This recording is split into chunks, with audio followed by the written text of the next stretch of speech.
अस्सलाम वालेकुम dear students, CAF 1 lecture 5 start करते हैं। करें स्टार्ट। अच्छा,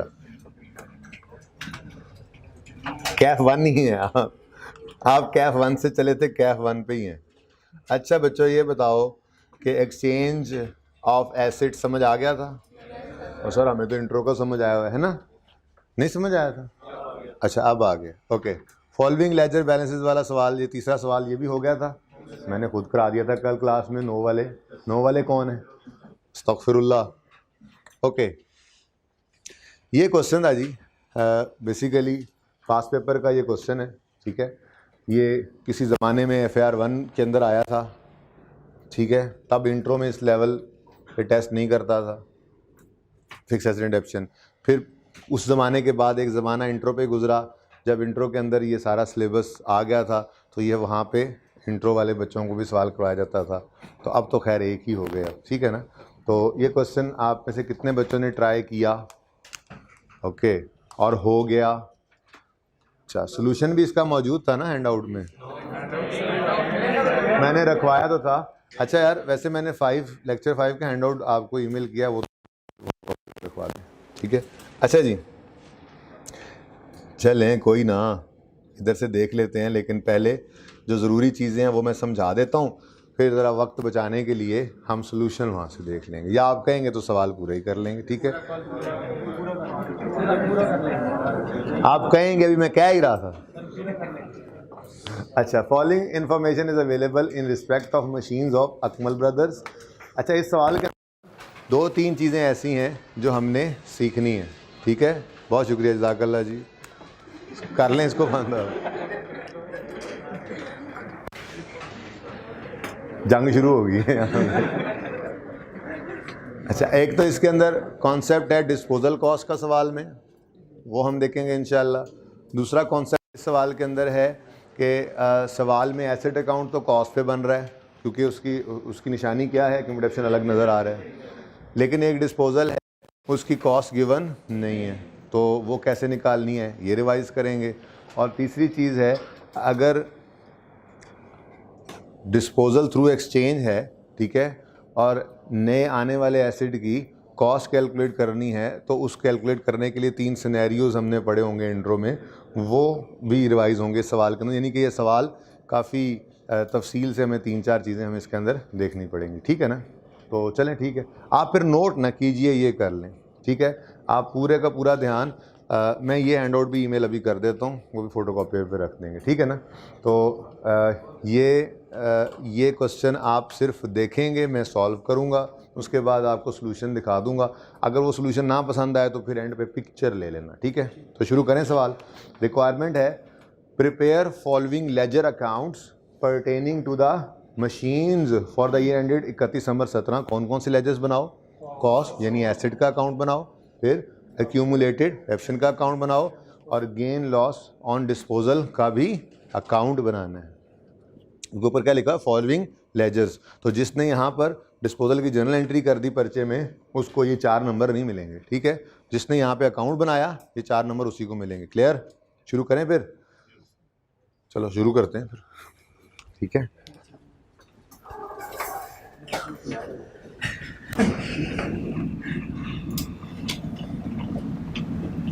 एसेट अकाउंट थाउजेंड्स में करूँगा, क्वेश्चन में हो जाएगा इंशाल्लाह। वो पॉइंट शॉइंट आए तो भाई उन्हें माफ़ कर देना फिर, ठीक है। एसेट अकाउंट,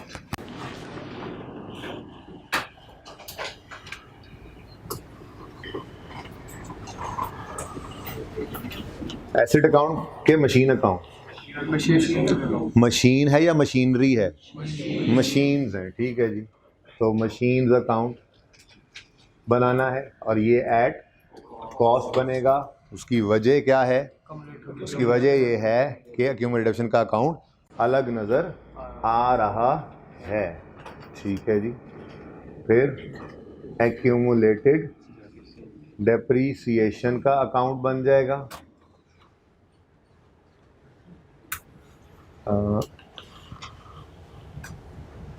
एक दो डिस्पोजल्स हैं बस, ठीक है, चलो ओके।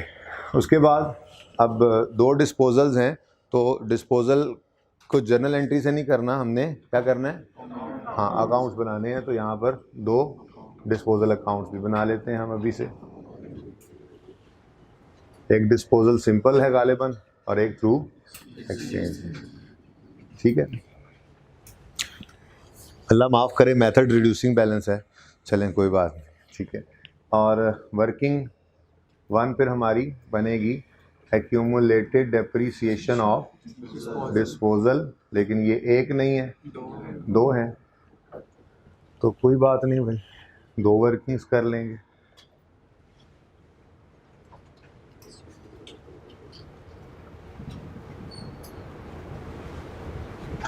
ठीक है जी। और उसके बाद वर्किंग 3 क्या करेंगे जी, ये तो वो वर्किंग्स हैं जो हम करते चले आए हैं, ठीक है जी।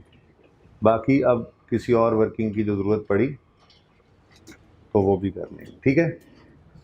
अच्छा, वो जो एक्सचेंज के केस में कॉस्ट डिटर्मिनेशन में 3 सिनेरियोज हैं, वो फ़िलहाल मैं नहीं डिस्कस करूँगा ये सवाल करते हुए, उसकी एप्लीकेशन सिर्फ डायरेक्ट कर देंगे और ये सवाल मुकम्मल करके तो फिर हम वो सिनेरियोज भी इसी हैंड आउट के अंदर हैं, जो आपका आज वाला हैंड आउट है, छोटी छोटी 3 एग्जांपल्स हैं, उससे समझ लेंगे, ठीक है। क्योंकि अगर मैं उस तरफ समझाने चला गया ना तो फिर यहाँ से ज़रा डी ट्रैक हो जाएंगे। इसके अंदर 2-3 चीज़ें ऐसी हैं सवाल में जो मैं चाहूँगा कि वो ज़रा कॉन्टीन्यूटी में डिस्कस हो जाएँ, ठीक है। तो करते हैं शुरू सवाल।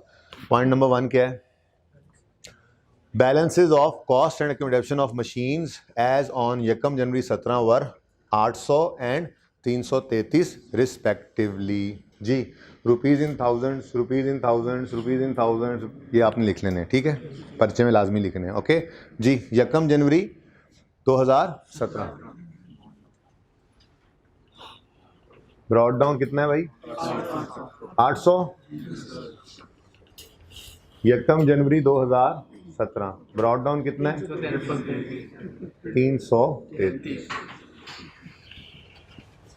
ठीक हो गया जी बेटा, अगली सीट पे आ जाते, साथ हो जाया करें आप लोग, थोड़ा सा पहली दूसरी रो छोड़ के तीसरी रो वाले बच्चे जो वो बिल्कुल साथ हो जाया करें। अच्छा जी, यहाँ पे भी यही अप्लाई होता है, वैसे तो हुआ पड़ा अप्लाई। अच्छा जी, शुरू करें, नेक्स्ट एडजस्टमेंट पढ़ना शुरू करें। अ मशीन एक्वायर्ड, अच्छा एक बात सुनो, इंट्रो में ये बातें पढ़ी हुई थी जो मैंने अभी बोली हैं, डिस्पोजल कॉस्ट का कॉन्सेप्ट कुछ कुछ याद आता है। हाँ करने से ये नहीं होगा कि मैं नहीं पढ़ाऊँगा, जस्ट मैं भी थोड़ा कंफर्टेबल होना चाह रहा हूँ कि हाँ बच्चों ने पढ़ा था इंट्रो के अंदर, हाँ वो रिवाइज तो करना ही है, ठीक है। यही क्वेश्चन भी इंट्रो के अंदर मैं तो बच्चों को ये क्वेश्चन भी करवाता हूँ, ठीक है ना। तो डिस्पोजल कॉस्ट का जिक्र कुछ कुछ याद आता है, फिर ऐसा सीन ऐसा सिनेरियो याद आता है सवाल के अंदर कि कॉस्ट पर एसेट अकाउंट बन रहा है लेकिन डिस्पोज होने वाले एसेट की कॉस्ट अवेलेबल नहीं है, तो वो हम निकाला करते थे WDV या कभी अकोमोडेशन गिवन होती थी। ये कुछ कुछ बातें याद आती तो हैं ना, चलो बस इतना ही काफ़ी है कि वो बातें याद आती हैं, इंशाल्लाह फिर रिवाइज कर लेंगे। तो अ मशीन एक्वायर्ड ऑन यकम January 14 having net book value of 31,900, ये क्या गिवन है जी, ये एसेट की BV गिवन है ऑन यकम जनवरी 17, अंग्रेजी में यार बेचारे क्या। अ machine having net book value of 31,935 on यकम January 17 was sold for 34,000 on 30 April 17। Cost of disposal, इसको भी छोड़ो, ठीक है, इसको छोड़ो। हाँ जी, डिस्पोज हो रहा है एसिड, बोलो। अब डिस्पोज होने वाले एसिड की हमें कॉस्ट भी चाहिए, उसकी एक्यूमुलेटेड डेप्रिसिएशन भी चाहिए, कैश तो गिवन ही है, डिस्पोजल कॉस्ट के एडजस्टमेंट वो समझा दूंगा जब मौका आएगा, ठीक है। तो step 1, we will credit the asset account with cost of asset disposed of. तो किस दिन एसिड बिका है, 30, और हमने जब क्रेडिट करना है कॉस्ट है तो वो कॉस्ट गिवन है 31,000, मतलब हम इसको फाइंड करना पड़ेगा हमें, ठीक है। बहरहाल ये स्टेप 1 की कॉस्ट है जिसको एसेट अकाउंट में से क्रेडिट करेंगे और डिस्पोजल अकाउंट में डेबिट कर देंगे, ठीक है ना, सही है। डिस्पोजल ये एडजस्टमेंट नंबर 2 वाला है, या इसको डिस्पोजल नंबर 1 कह दें। ठीक है, ओके। यहाँ पे क्या आ जाएगा फिर, मशीन अकाउंट,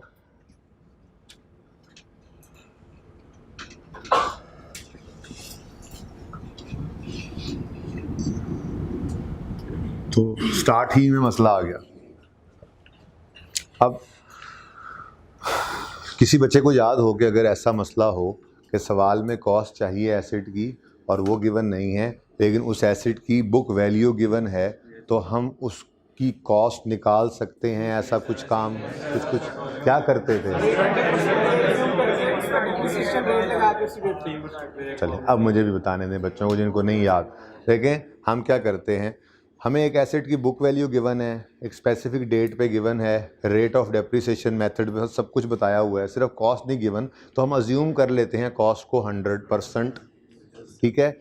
और उस 100% को डेट ऑफ परचेज से लेके जिस दिन की बुक वैल्यू गिवन है उस दिन तक उस अज्यूम्ड 100 को लेकर हम आ जाते हैं डेप्रिशिएट करते करते।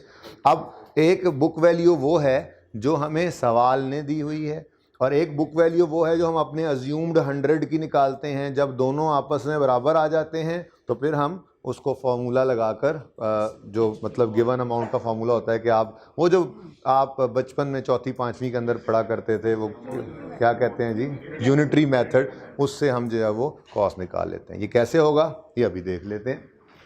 तो चलो इस वर्किंग को थोड़ा सा किसी एक ही वर्किंग को हम दोनों काम के लिए इस्तेमाल कर लेंगे, ठीक है, तैयार हैं?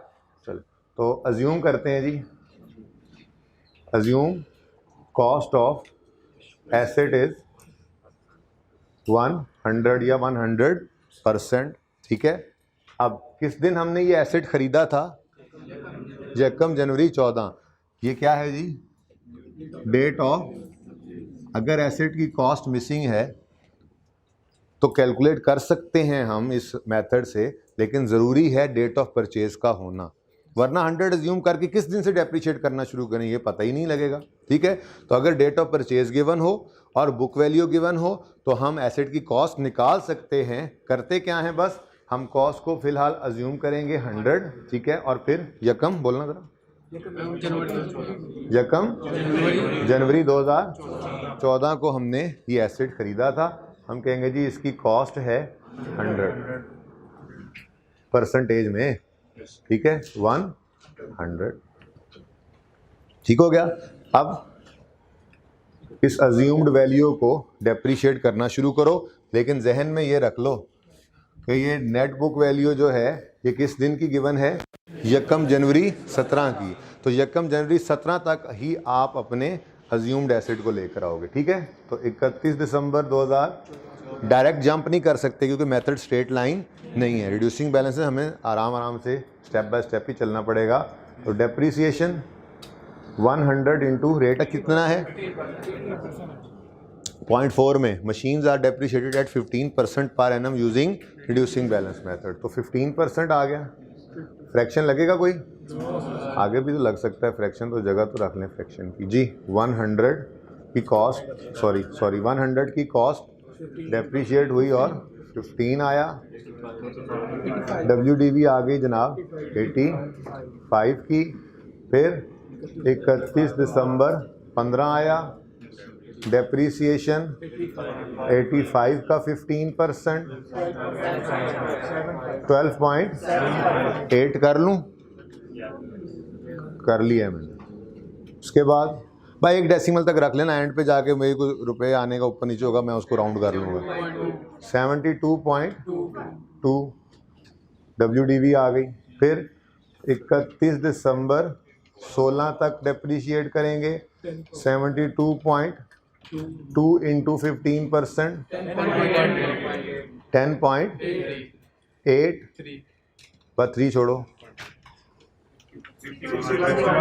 61.4 ये WDV आ गई 31 दिसंबर 16 की। आप इसको कह सकते हैं ये यकम जनवरी 17 की भी है, ठीक है। ये पढ़ें,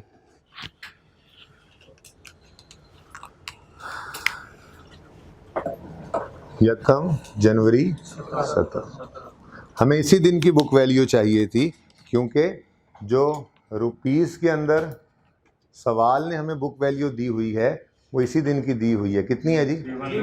31,900। लेकिन चूंकि मैं थाउजेंड्स में चल रहा हूँ तो फिर अच्छा कर लूँ ना, थाउजेंड में सारा सवाल थाउजेंड में चल रहा है। 31,935। इससे कंफ्यूज तो नहीं हो गए? दोनों ही इस तरह से हो गए। ये परसेंटेज है, ये रुपीज़ है। जिसको परेशानी हो वो 31,935 लिख ले, नो इशू। ठीक है। अब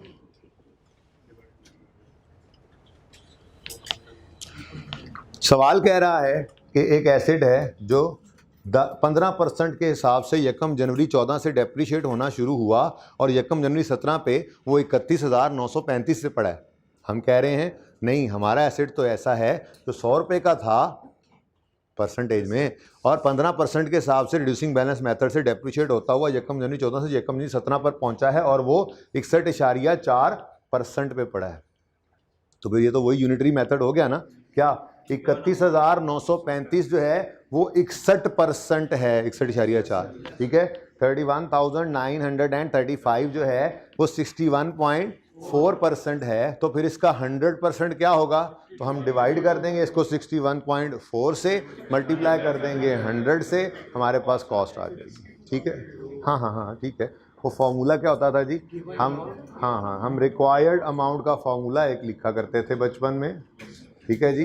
रिक्वायर्ड अमाउंट कैसे निकाला करते थे हम? जो अमाउंट गिवन है उसकी परसेंटेज, उसी की परसेंटेज से उसको, हाँ, गिवन अमाउंट को हम डिवाइड कर देते थे गिवन अमाउंट वाली परसेंटेज से, मल्टीप्लाई कर देते थे रिक्वायर्ड अमाउंट वाली परसेंटेज। किसी ने इस तरह से किया हो, किसी ने किसी और तरीके से किया होगा, नो इशू। फॉर्मूला बहरहाल ये हेल्पफुल है, ये कहीं पे आप लिख लें। जो यूनिटरी मेथड से एंड पे निकलता था चौथी पांचवी में, डायरेक्ट ही बस लिख लिया हमने। ठीक है। ये कहीं पे साइड पे लिख लें। अच्छा, तो फिर ये देखें, ये 31,935 है। देखो ऐसे 31.935 को डिवाइड किया गया 61.4 से, मल्टीप्लाई किया गया 100 से। ठीक है ना। तो इसका आंसर क्या आया? 52,000। थोड़ा बहुत ऊपर नीचे हो तो बस 52 ही लिख लो। ठीक है ना, राउंड करो। ओके, सही है। आप अगर घर पे तसल्ली करना चाहो ना तो इस 52 को आप 15% डेप्रीशिएट करोगे ना इस मेथड से, तो ये 31.935 पर ही पहुंच जाएगा। ठीक है। लेकिन ये तसल्ली अब आप घर ही कीजिएगा, मुझे ज़रूरत नहीं है इस सारी वर्किंग को तफसील से करने। कोई गल नहीं यार, राउंडिंग का डिफरेंस कोई मसला होता है। ठीक है, ये बात समझ आई। तो हमने क्या किया जी? हमने ये वर्किंग किस चीज़ की की है जी? ये वर्किंग किस चीज़ की की है? Calculation of cost if book value, हाँ, calculation of cost if it is missing in question and book value and date of purchase is given. ठीक है। यही स्ट्रेट लाइन मेथड से आ जाए तो भी कोई फर्क नहीं पड़ता, बल्कि उसमें तो उल्टा शॉर्टकट से आप पहुंच सकते हैं। बहरहाल छोड़ें इस बात को, आप इसी फॉर्मेट के ऊपर ही रहें। स्ट्रेट लाइन भी आए तो बस फॉर्मूला क्या होगा, हर साल 100 होता चला जाएगा। ठीक है। तो क्या किया हमने? ये बोलो, एक minute. Calculation of cost if it is missing in question and date of purchase and book value is given। ठीक है जी। एक तो हमने वर्किंग वन चले, हमने ये काम कर लिया। ठीक है जी, सही है। समझ आ गई बात की? चल, अच्छा जी, अब वापस चलते हैं। चलो इसको मुकम्मल भी कर ही लेते हैं। अब इस सारे एरिया को ना आप छोड़ दो। ठीक है। ये सारा एरिया जो था, ये जो वर्किंग सारी हमने की है, ये किस लिए की है भाई? ताकि हम कॉस्ट फाइंड कर लें। तो वो कॉस्ट तो हमने फाइंड कर ली है। ठीक है। अब जब कॉस्ट फाइंड हो गई है तो फिर अब इस ब्लू वाले डिब्बे को साइड पे कर दो। अब इस एसिड को पहुंचाओ इसकी ज़िंदगी के आखिरी दिन तक। किस दिन बिका है ये? 30/4/17 डेप्रिसिएशन। अब वो 100 को ना लो, अब उसी रुपीज़ को ले लो, तो डेप्रिसिएशन निकालनी है जी 31.935 रुपीज़ इंटू 15% इंटू 4/12। 12 कैसे केड़ा सी? अच्छा जी, क्या आ गया आंसर? 1.6 आ गया। WDV बता दो। 30.3।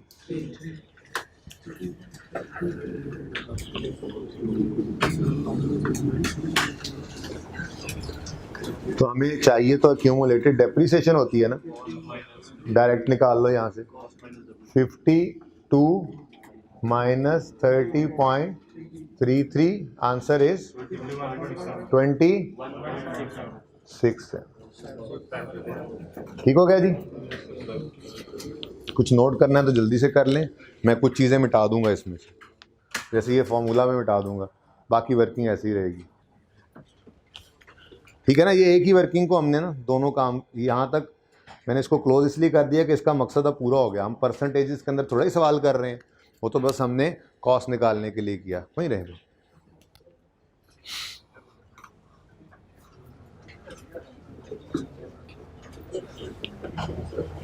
क्या हुआ बच्चों? थोड़ा ऐसे होके बैठो, थोड़ी सी टांगे ऐसे, टेक ज़रा थोड़ी लंबी कर ले, रिलैक्स हो। क्या रिलैक्स हो जाओ, टेक लगाओ सुकून से। ये वरना लंबे लंबे बच्चों को मैं यहाँ से उठा देना है, ठीक है? जैसे ये बैठो, ऐसे बैठो, ऐसे करके सारे बस सो जाओ सारे। वो कैमरे में नज़र नहीं आ रहा, वरना मैं उठा दूंगा यहाँ से। कि तुमने कल यहाँ नहीं बैठना, तुमने भी कल यहाँ नहीं बैठना, आपने भी कल यहाँ नहीं बैठना, आपने भी कल यहाँ नहीं बैठना, बाकी आपने भी कल यहाँ नहीं बैठना। फिलहाल अब थोड़ा सर नीचे कर लें। गुजारा हुआ है जी? कल से इंशाल्लाह यहाँ बैठेंगे ही नहीं, लंबे सर ही उड़ा दूंगा मैं यहाँ से, पीछे बिठा दूंगा। अच्छा जी, तालमा। अच्छा जी, चलें आगे, शुरू करें सवाल। अब जहाँ थे हम वहाँ से पता नहीं कहाँ निकल गए। तो डिस्पोजल हुआ था, सॉरी डिस्पोजल हुआ था। Step 1, we will credit the asset account with. अच्छा, यहाँ पे हमने एक्यूमुलेटेड डेप्रिसिएशन ऑफ डिस्पोजल भी इसी वर्किंग में ही निकाल ली है, ठीक है? Accumulated depreciation of disposal and calculation of. तो ये अलग अलग थोड़े ही करेंगे, लेकिन ये सारी अंग्रेजी यहाँ नहीं लिखनी आपने पर्चे में, पर में लिखना वर्किंग 1, बस बात खत्म, अपना काम करना है।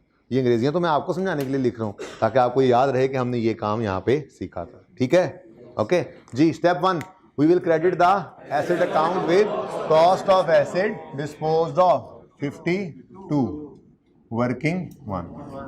Step 2, we will debit the अच्छा इसको कर दें, साथ ही डेबिट कर दें, सेकंड इंपैक्ट भी डालते जाओ जी। Step 2, we will debit the accumulated depreciation account with accumulated depreciation of disposal from date of purchase till date of 21.67 30/4/17 disposal में फेंक दिया हमने इसको वर्किंग 1 से, तो क्रेडिट यहाँ पे कर लो।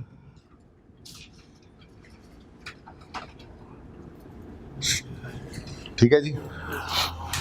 अब एक और नई चीज़ आ गई बीच में, चलो पहले वो भी डिस्कस कर लें एक छोटी सी एग्जांपल के साथ। वहीं रहे भाई, वहीं रहे, तो मैंने आपको बुलाना होगा बुला लूँगा।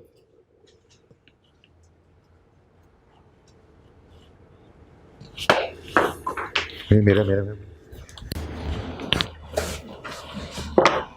आ रहा था उठाने डस्टबिन। अच्छा जी,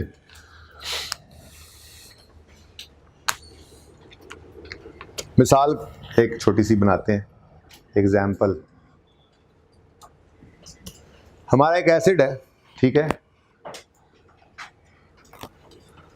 छोटी सी एग्जाम्पल से ना बात ज़रा आसानी से समझ आ जाती है, ठीक है ना? कंप्लीटली उसकी कॉस्ट है 120 रुपये और डिस्पोजल के दिन तक की उसकी एक्यूमुलेटेड डेप्रीसिएशन है 70 रुपये, ठीक है। हमने जो उसको बेचा तो उसकी सेल प्रोसीड्स आई, ठहर जाओ 60 रुपये, 65 रुपये, ठीक है, सही है। लेकिन डिस्पोजल के ऊपर कुछ कॉस्ट्स भी आ गए, लेट्स से 5 रुपये। मैंने ये कैलकुलेट कर दी, इस डेट ऑफ परचेज वगैरह लिखने की ज़रूरत नहीं है, डेट ऑफ सेल की भी ज़रूरत नहीं है, ये मैंने एक्यूमुलेटेड एब्सेंट टिल डिस्पोजल बता दिया आपको खुद ही, ठीक है ना, ओके। अच्छा, अब डिस्पोजल कॉस्ट होती क्या है, पहले तो ये बात ज़हन में आ जाए। हम ये एसी बेचना चाह रहे थे, ठीक है, हम ये एसी बेचने गए बरकत मार्केट, तो ये 20,000 का बिक रहा था। बड़ी आसान सी एग्जांपल बच्चों को मैं दिया करता हूँ। किसी ने हमें यहाँ पे बताया कि भाई आप ठोकर ले जाएं इसको तो यही 25 का बिक जाएगा, वहाँ डिमांड ज़्यादा है ज़रा, ठीक है। लेकिन जहाँ से ठोकर एसी लेकर जाने के लिए लोडर रिक्शे वाले को या गधा रेडी वाले को या वो कैरी डब्बे वाले को 1000 रुपये किराया देना पड़ गया मिसाल के तौर पे, तो ये 1000 रुपये क्या है, डिस्पोजल कॉस्ट। 1000 रुपये क्या है, डिस्पोजल कॉस्ट, ठीक है। अब अल्टीमेटली अच्छा करेंगे क्या, यहाँ पे 20 नहीं यार 1000 रुपया हम कैरी डब्बे वाले को 1000 रुपया दें, नहीं यार हम तो यहीं बेचेंगे, ऐसा करेंगे। और अक्लमंद को ऐसा नहीं ना करेगा, क्योंकि देखो इंक्रीमेंटल फ़ायदा ही आ रहा है। यहाँ बेचो तो 25 का बिकता है, वहाँ 1000 रुपया खर्चा करके चले जाओ, वहाँ सॉरी यहाँ पे बेचो तो 20 का बिकता है और वहाँ 1000 खर्चा करके चले जाओ तो 25 का, ठीक है। तो बहरहाल आपको फ़ायदा ही हो रहा है ना। लेकिन आपके पास जेब में नेट में कितने पैसे आए, 24 ही आए, ठीक है ना। अब हम इनको नेट करके भी देख लेते हैं, अलग अलग भी करके देख लेते हैं, ठीक है। मैं आपके साथ journal entry of disposal discuss कर रहा हूँ, ठीक है। स्टेप 1 जर्नल एंट्री करने लगे। स्टेप 1 एसेट अकाउंट को, अच्छा अब स्टेप 1 स्टेप 2 छोड़ो, आप डायरेक्ट लिख लिया करो। सिंपल डिस्पोजल है तो पहले अंग्रेजी लिख लिया करो, इससे गलती के चांसेस कम हो जाते हैं, फिर डाटा ढूंढा करो, ठीक है ना। जनरल एंट्री कर रहे हैं ना, एक्यूमुलेशन डेबिट होगी, कैश डेबिट होगा, एक लाइन गेन लॉस के लिए छोड़ दो, और एसेट क्रेडिट होगा, ठीक है। डाटा ऊपर मौजूद है। कॉस्ट ऑफ एसेट 120 है, एक्यूमुलेटेड डेप्रिसिएशन 70 है, सेल प्रोसीड्स गेन है लॉस है, कितना गेन है, गेन आ गया जी आज हमें खैर से, कितना 15 रुपये का गेन आ गया, ठीक है। प्रॉफिट एंड लॉस अकाउंट हम बना रहे थे, बनाना सीखा होगा ना आपने। Sale less cost of sale, cost of sale, ठीक है। GP add other income less expenses, ठीक है। अब बाकी सारा कुछ तो हो ही रहा था। ये गेन ऑन डिस्पोजल कहाँ आया करता था,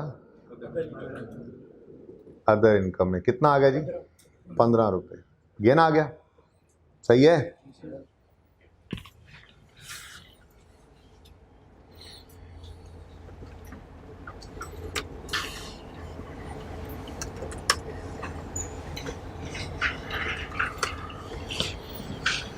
सही है जी। अच्छा अब एक और चीज़ तो भूल ही गए, ये डिस्पोजल की ट्रांजैक्शन पे हमें 5 रुपये का एक और ख़र्चा भी आया है। ये डिस्पोजल करने के लिए ही, इसी वजह से ही आया है। तो फिर आपने एक एंट्री और पास की, और वो एंट्री थी डिस्पोजल कॉस्ट या डिस्पोजल कॉस्ट एक्सपेंस। लिख लो, आपको तसल्ली ना हो तो डिस्पोजल कॉस्ट एक्सपेंस ही होता है बहरहाल। डिस्पोजल कॉस्ट एक्सपेंस डेबिट और कैश क्रेडिट 5 से। तो प्रॉफिट एंड लॉस के अंदर एक्सपेंसेस में आपके एक डिस्पोजल कॉस्ट भी आएगी 5 रुपये। तो नेट में आपको क्या गेन हो रहा है इस ट्रांजैक्शन से, 10 रुपये का, ठीक है। अच्छा अब ये तो एक तरीका था ही, ठीक है, कि हम डिस्पोजल कॉस्ट को अलग रखें, ठीक है। अच्छा अब किसी ने हमें कहा कि यार क्या दो ट्रांजैक्शंस, दो एंट्रीज करते हो, आप एक ही काम कर लो ना, आप ये बताओ कि आपको इस डिस्पोजल में नेट कितना कैश आया है, ठीक है। तो हमने कहा हाँ यार ये तो हमने सोचा ही नहीं, हमें 65 रुपये कैश आया था, 5 हमारी जेब से चला गया, हम यूँ कह सकते हैं कि हमें नेट में 60 ही आया, ठीक है। तो आप जर्नल एंट्री इस तरह से भी कर सकते हैं आप जर्नल एंट्री में, एक्यूमुलेटेड डेबिशन डेबिट, कैश डेबिट, और एंट्री तो वही रही, ठीक है। आपने एसेट को 120 से क्रेडिट किया, एक्यूमुलेशन को 70 से डेबिट किया, लेकिन कैश को नेट ऑफ सेल प्रोसीड्स कर दिया, ठीक है। तो ये क्या आ गया 60। अब गेन ही है बैलेंसिंग फिगर, लेकिन वो क्या आ गई। तो क्यों हम एक बार इनकम रिकॉर्ड करें और फिर एक्सपेंस रिकॉर्ड करें, है तो दोनों ही सही भाई, एंट्रीज तो दोनों ही सही हैं, ठीक है। लेकिन मैं तो कहूँगा ये एंट्री करने की बजाय रेकमेंडेड है आपको कि आप ये एंट्री कर लिया करें, ठीक है। इससे क्या होगा, इससे आपका एक स्टेप रिमूव हो जाएगा, आपका गेन ऑन डिस्पोजल, नेट तो गेन 10 ही आया था ना, तो वो आपका आ जाएगा। बात समझे हो, ठीक है। तो स्टार लगा लो अपने रजिस्टर की टॉप पे और लिख लो, अगर सवाल में डिस्पोजल कॉस्ट आ रही हो, अगर सवाल में डिस्पोजल कॉस्ट आ जाएं तो उन्हें सेल प्रोसीड्स से नेट करके जर्नल एंट्री कर लेनी। अगर सवाल में डिस्पोजल कॉस्ट आ जाएं तो उन्हें सेल प्रोसीड्स से नेट करके जेई पास कर लेनी है।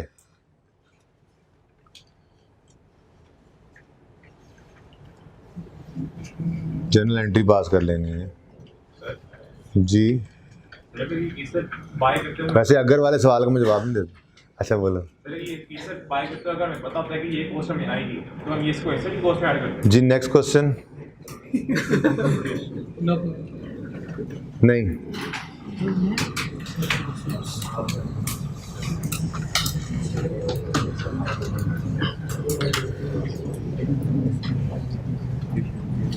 जी चलें आगे। अब सवाल की तरफ वापस आते हैं। अच्छा भला हम एक ट्रांजैक्शन है मेरे साथ, कर क्या दिया हमारे साथ, हद होगी वैसे। अच्छा भला हम ये एडजस्टमेंट 2 कर रहे थे जी। Machine was acquired having book value, इसकी कॉस्ट गिवन नहीं थी, हमने कॉस्ट निकाल ली, ठीक है। अब स्टेप 1 हमने क्या किया, step 1 we will credit the asset account with cost of asset disposed of, debit disposal में कर दिया। Step 2 we will debit the accumulated debition account with accumulated debition of disposal from date of purchase till date of, तो दूसरा impact disposal account में चला गया। Step 3 we will record cash. अब हम कैश देखने आए, वो कहता है was sold for 34,000, was sold for 34,000। ये 34,000 हमें कैश रिसीव हुआ, लेकिन साथ ही अगली बात cost of disposal incurred was 5,000। अब या तो हम कैश 34 एक बार रिकॉर्ड करें डिस्पोजल अकाउंट में और फिर उसके ऑपोजिट साइड पे डिस्पोजल कॉस्ट रिकॉर्ड करें, जनरल एंट्री समझा दिया ना, दोनों को अलग अलग रिकॉर्ड करें, या ज़्यादा बेहतर क्या है डिस्पोजल कॉस्ट आ गई है तो उसको क्या कर दें, सेल प्रोसीड्स में से नेट कर दें, बस एग्जामिनर को ये शो कर देना कि आपने क्या किया है, ठीक है ना। तो डिस्पोजल के वक्त कैश आता है, बोलो, तो कैश आया तो कैश डेबिट, डिस्पोजल अकाउंट क्या हो जाएगा, लेकिन ये काम यहाँ पर इसको शो कर दो कि आपने 34 माइनस 5 कर दिया है 29 जी। किस तरफ आ रही है बैलेंसिंग फिगर। अब ये अगर ना होता ना तो यहाँ पर गेन आता और एक इधर से गेन आने लगता और फिर, लेकिन दिस डिस्पोजल असल में पता है क्या है, यहाँ पे 34 लिख के इसी के अंदर 5 भी यहाँ पे लिखना पड़ता है, ठीक है ना। तो मैंने ये 2 स्टेप्स से आपको बचा लिए, मैंने कहा बस आप इसको नेट सेल प्रोसीड्स लिखो, नेट गेन या नेट लॉस आपका निकल आएगा, फिर आपको परेशान होने की ज़रूरत नहीं है, ठीक है। तो बस ये बात याद रखनी है, इसके साथ स्टार लगा लो, और जो ऊपर मैंने उर्दू लिखवाई थी ना वो स्टार, ये कैश आपने किया ना ऐसे, ठीक है, इधर स्टार लगाओ, और जो अभी हम थोड़ी देर पहले उर्दू लिखी थी उस पर भी स्टार लगा लो कि डिस्पोजल कॉस्ट आ रही थी तो हमने क्या किया, सेल प्रोसीड्स को नेट करके जर्नल एंट्री पास की, जर्नल एंट्री पास हुई पड़ी, तो ठीक है, सही है ना। 30/4/17 जी। Step 4 balancing figure will be gain और loss which will be taken to profit and loss 1.33, ठीक है जी।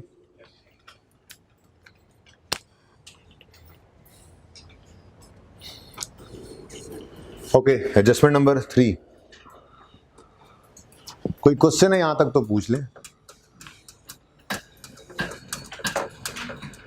क्वेश्चन है तो पूछे। ये एग्जांपल मैं मिटा दूं अब। ये एग्जांपल सिर्फ आपको समझाने के लिए थी ना, असल तो बात वही थी जो एक जुमले में हमने लिख ली। जब ये एग्जांपल समझ आ गई है तो बस याद रखने के लिए वो जुमला ही था जो लिखवाया मैंने, ठीक है। अगर सवाल में कभी डिस्पोजल कॉस्ट आ जाए तो सेल प्रोसीड से उसको नेट करके जनरल एंट्री में यूज़ कर लेना। क्लियर? मिटा रहा हूँ, मिटा चुका हूँ।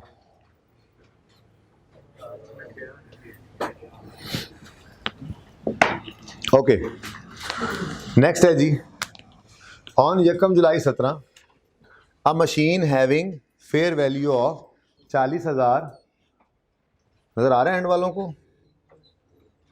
इस और जूम इन कर दें, हाँ फरमाइशें चेक करो इनकी।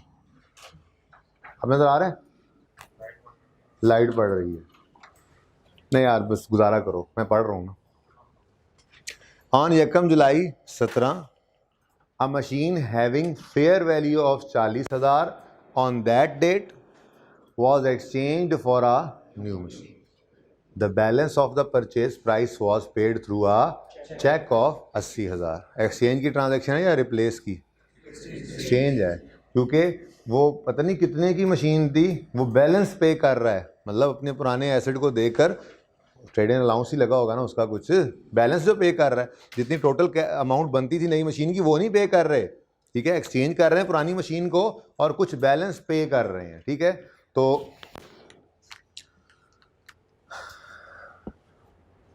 40,000 है fair value of old machine, ठीक है, was exchange for a new machine.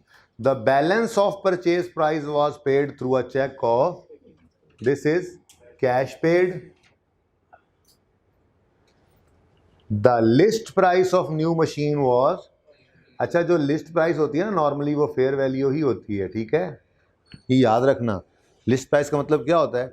जो दुकान, नहीं लिस्ट प्राइस का मतलब होता है जो दुकान पे आप चीज़ लेने गए तो उसके ऊपर जो टैग लगा हुआ है, तो क्या उन्होंने वो टैग कोई मार्केट वैल्यू का नहीं लगाना, वो मार्केट वैल्यू तो वही होती है, फिर उस पर कोई डिस्काउंट वो दे दें तो वो आप, वो उसकी मर्ज़ी है। मैं जी 150 रुपये लिखा हुआ है, चलो ठीक है यार आप 145 दे देना, आप भाइयों क्या आप रोज़ आते हो, ठीक है ना, और बात समझ रहे हो। लिस्ट प्राइस क्या है? फेयर वैल्यू ही है। The old machine had been acquired at a cost of 65, ये क्या है जी? कॉस्ट ऑफ ओल्ड, ठीक है। तो यकम अक्टूबर 15 को हमने ये पुरानी मशीन ख़रीदी थी, ठीक है, और आज नई मशीन हमने उस एक्सचेंज की है, पुरानी मशीन देकर नई मशीन उसके साथ, ठीक है जी, सही है। चलो, तो ये है डिस्पोजल थ्रू एक्सचेंज, तो इसको परफॉर्म कर लेते हैं, मसला कोई नहीं है, ठीक है। स्टेप 1 क्या है? We will credit the asset account with cost of asset disposed of. तो कॉस्ट ऑफ ओल्ड एसेट कितनी है? 65, तो हमने लिखा यहाँ पर 65, तो ये 65 क्रेडिट किया मशीनरी अकाउंट में, डेबिट कर दिया ये एक्सचेंज वाला, ठीक है, सही है, सही है। तो यहाँ भी लिख लो ना, डिस्पोजल अकाउंट किस दिन, मैं खुद ही देख लेता हूँ। ऑन यकम जुलाई 17, तो यकम जुलाई 17 पर ये डिस्पोजल हो गया, ठीक है जी। हाँ यकम जुलाई 17 ही, यहाँ मार्कर रखे थे मैंने, 2 एक और। अच्छा जी, step 2, we will debit the accumulated depreciation account with accumulated depreciation of disposal from date of purchase till date of, वो तो हमें कैलकुलेट करना पड़ेगी, ठीक है। तो on opening excluding disposal, on addition एक ही है, ऑन डिस्पोजल 2 है, यहाँ से करके वर्किंग 2 कर 4 कर लेते हैं, ठीक है जी। हाँ वर्किंग 2 बनाई थी इसके लिए, अच्छा जी। वर्किंग 2 क्या है जी? एक्यूमुलेटेड डेप्रिसिएशन ऑफ डिस्पोजल, वो नंबर 2 जो हम डिस्पोजल अब देख रहे हैं, ठीक है। किस दिन खरीदा था हमने इसको? यकम अक्टूबर 2015, 1/10/15। कॉस्ट कितनी थी इसकी? 65। 31 दिसंबर 15 आया होगा, डेप्रीसिएशन हमने की होगी 65 इंटू 15% इंटू अक्टूबर नवंबर दिसंबर 3/12, आंसर 2.4। बस एक डेसिमल पे रहना। अब WDV बता दो, 62.6। फिर 31 दिसंबर 16 आया, डेप्रीसिएशन 62.6 का 15% 9.4। WDV बता दो, 53.2। फिर 31 दिसंबर 17 आया, इसकी ज़िंदगी में 31 दिसंबर 17 नहीं आया। ये मशीन यकम जुलाई 17 को बिक गई है, ठीक है। तो इसको 31 दिसंबर 17 तक डेप्रीशिएट। तो फिर अगली बात तो आपको पता ही है, जब ऐसा हो तो हम आखिरी डेप्रीसिएशन से पहले अपने साल की ओपनिंग डेट लाजमी लिख लेते हैं। यहाँ पे भी लिखी हमने, यहाँ पे भी। रिड्यूसिंग बैलेंस मेथड है ना, ये हेल्प करेगा अभी हमें इस वर्किंग में, ठीक है। ओके, उसके बाद जी यकम जुलाई 17 पर ये एसेट बिक गया, तो 53.2 इंटू 15% इंटू 6/12, जुलाई नहीं लेना, 4/12। अच्छा, आंसर 4 है भाई, सही है। मंथ, ये एग्जाम्पल से बात की थी ना, in the month of addition पूरी डेप्रिसिएशन चार्ज कर दो मंथ ऑफ डिस्पोजल में। तो यकम जुलाई है तो फिर 30 जून तक डेप्रिसिएशन रखो, जुलाई के महीने की चार्ज करने की ज़रूरत नहीं है जी। 4, आंसर 49.2। लो जी, आ गया हमारा answer.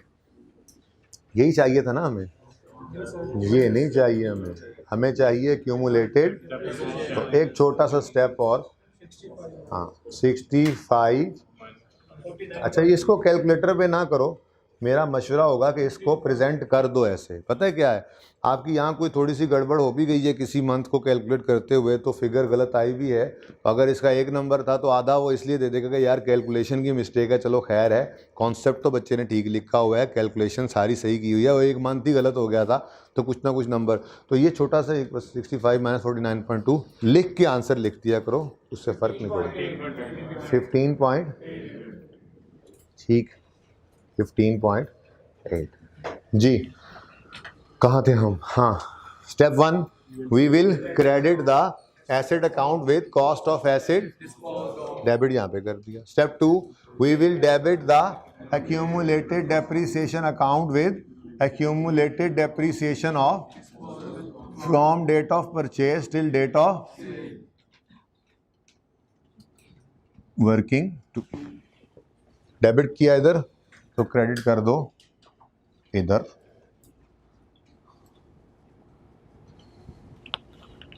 Step 3, we will record cash.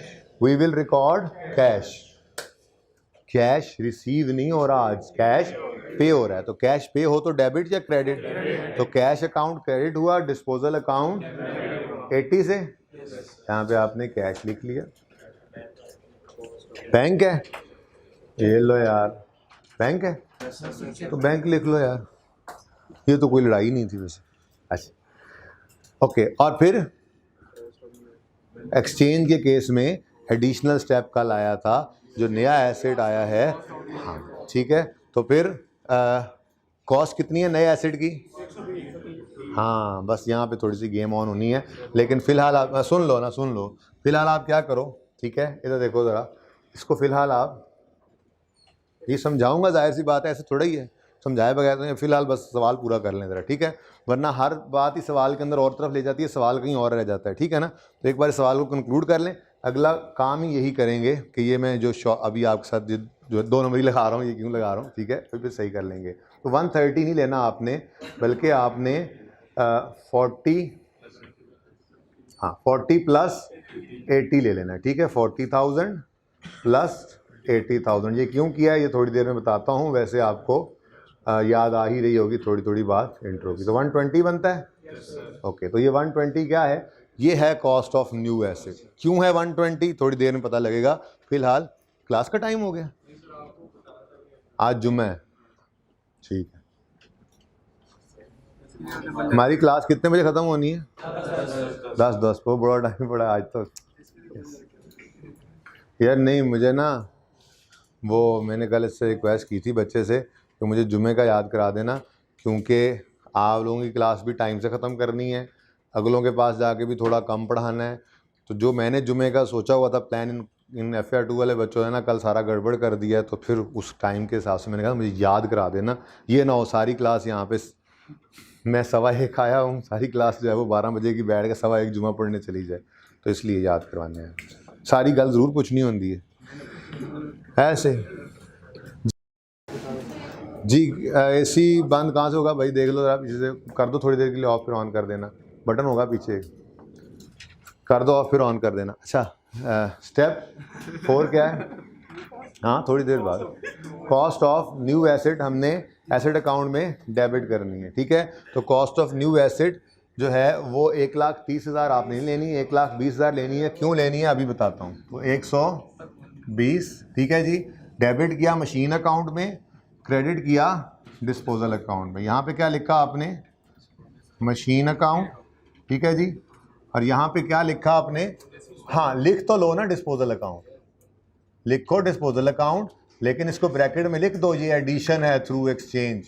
पर्चे में एडिशन लिखने की भी जरूरत नहीं है, डिस्पोजल भी लिखो तो बिल्कुल ठीक है, ठीक है। एडिशन भी लिख दो तो सही है, लेकिन डिस्पोजल इसलिए लिखवाता हूँ कहीं गलती ना कर बैठो कोई, ठीक है। किस दिन? यकम, चलो गेन लॉस तो निकाल दो। Balancing figure will be gain और loss which will be taken to profit and, किस तरफ आ रही है भाई? इधर ही। आई कैप को भी पता है कि लॉस हमें ज़्यादा अच्छा आता है। 9.2 प्रॉफिट एंड लॉस अकाउंट में बैलेंसिंग फिगर आ गई। पास पेपर का क्वेश्चन है ना? अच्छा जी, सही हो गया, डन। इसको अब क्लोज कर सकते हैं हम, लेकिन चलो एक ही बार कर लेंगे, ठीक है।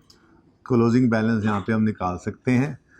बस रह क्या गया बता दो? Depreciation expense for the year, वो निकाल के यहाँ लिख देंगे, हमारा सवाल कंप्लीट हो जाएगा। मिक्स कर दिया ना तुमने मार्कर,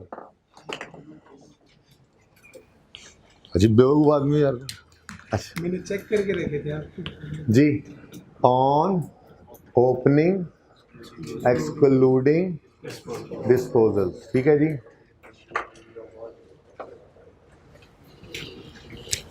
मेथड कौन सा है? तो फिर ओपनिंग कॉस्ट ऑफ ऑल लेंगे, opening WDV of all assets minus opening WDV of disposals, और इसको मल्टीप्लाई कर देंगे रेट से। Opening WDV of all assets कैसे निकलेगी थी? Opening cost less opening accumulated depreciation, ठीक है। ओपनिंग कॉस्ट कितनी है? 800। ओपनिंग एक्यूमुलेटेड डेप्रिसिएशन कितनी है? तो यहाँ से हमारे पास क्या आ जाएगा जी? बोलो। 467। अच्छा जी 467, ये आ गया हमारे पास opening WDV of all asset. समझ आ रहा है? ये मैंने आपको समझाने के लिए लिखा है। लेस ओपनिंग WDV ऑफ 2 हैं तो दोनों को माइनस कर दो। इधर आ गए 30.33, ये रेड डेट वाली 31.935, इसके साथ हम रेफर कर दें। ठहर जाओ, ये फिगर गलत भी तो निकली हो सकती है, ठीक है। अगर गलत निकली हुई है तो वर्किंग में भेज दो, कम से कम एग्जामिनर को आधे से ज़्यादा नंबर तो मिल जाए, ठीक है। तो वर्किंग 1 और माइनस 49.2, 53.2, और ये वर्किंग इनटू जी आंसर बता दें 50.3, ठीक हो गया जी। उसके बाद ऑन एडिशंस, ठीक है। एडिशन एक ही है 120 इंटू वो जो एक्सचेंज में नया एसेट आया है, किस दिन आया? यकम जुलाई को, तो 6/12। नो ऑन डिस्पोजल, इसको दोबारा कैलकुलेट करने की ज़रूरत नहीं है। यहाँ पे लिखेंगे वर्किंग 1 का रेफरेंस और 1.6 उठा के यहाँ लिख देंगे, वर्किंग 2 का रेफरेंस और 4 उठा के लिख देंगे। तो वही सवाल जो हमने छोटे छोटे प्रैक्टिस क्वेश्चंस किए वही ICAP का पास पेपर है। ये 12 नंबर का सवाल है, ऑटम 18 के अंदर आया था। अच्छा सवाल है, ठीक है जी। 71 पॉइंट एंट्री बोलो। Depreciation expense debit accumulated depreciation 71.9। ठीक हो गया जी। 31 दिसंबर 17 वर्किंग फ्री जी। क्लोजिंग बता दो, बैलेंसिंग फिगर 80। क्लोजिंग बैलेंसिंग बता दो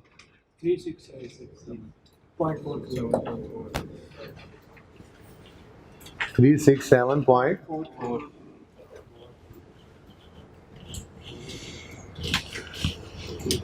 ठीक है जी,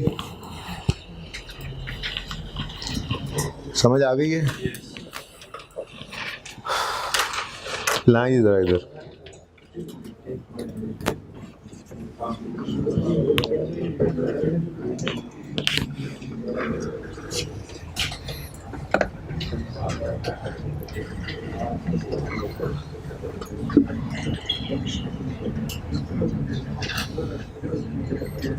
अच्छा जी, ये देख लें, सॉल्यूशन ये मौजूद है।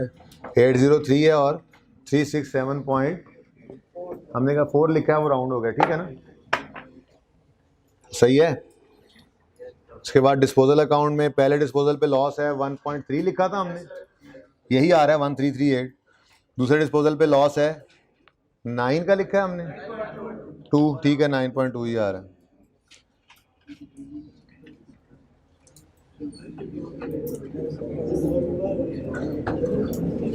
बस यहाँ पे 1.1 वर्किंग करके कॉस्ट निकाल ली गई है, ठीक है? तो देख लीजिएगा, ये वर्किंग्स भी हुई पड़ी हैं। अच्छा जी, चलें अब क्वेश्चन नंबर 2 जो है ना, उसको ज़रा बाद में देखेंगे, पहले ये सिनेरियोज तो डिस्कस कर लें। Determination of cost of new asset in an exchange transaction, ठीक है?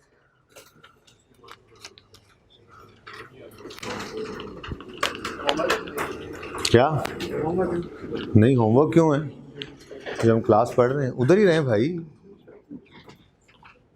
मैं कुर्सी चुकन आया, तुम मेरे पीछे आ गए।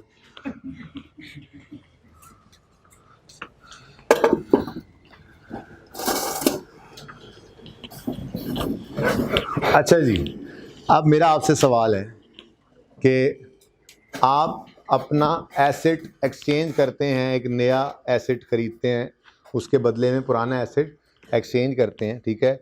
सिनेरियो एक आपके सामने रख रहा हूँ। तो चलो ये सिनेरियो सामने ही है। अच्छा, आपका जो पुराना एसेट है वो आपने 100 रुपये का ख़रीदा था और उसकी आज तक की एक्यूमुलेटेड डेप्रिसिएशन है 60 रुपये, यानी वो आपके हिसाब से कितने का है? किताबों में 40 का। आवाज़ आ रही है? ख़त्म हो गई आवाज़ उधर? वैसे आ रही है आवाज़, स्पीकर से नहीं आ रही तो वैसे तो आ रही है ना आवाज़। चलो ये साथ वाले को कोई इधर देख ले। इधर क्या देख रहे हो? क्या देख रहे हो? कैमरे वाले भाई को देख रहे थे कि वो क्या कहता है? अच्छा, 40 रुपये बुक वैल्यू थी, साइड पे रख दो इसको। आगे कहता है fair value of old asset है 50 रुपये। ये क्या मतलब? यानी कि हमारे एसेट की मार्केट में वैल्यू कितनी है? हमारी किताबों के हिसाब से 40 का आ रहा है, ठीक है, पर हमारे एसेट की इस वक्त मार्केट में क्या वर्थ है, क्या वैल्यू है? 50 रुपये। यानी हम मार्केट में अगर इसको ले जाएं तो हमें ये 50 रुपये जो है वो दे जाएगा, 50 रुपये का बिक जाएगा। बात समझ में आती है? आगे है fair value of new asset is 80, और अगर बाज़ार से हम नया एसेट ख़रीदने जाएं तो फिर ये नया एसेट जो है ये 80 रुपये का हमें मिल जाएगा, ठीक है? और हमने कैश पे किया इस ट्रांजैक्शन के अंदर 60 रुपये। अब मेरा सवाल आपसे हम निकालने क्या चले हैं? Cost of new asset, cost of. अच्छा जी, अब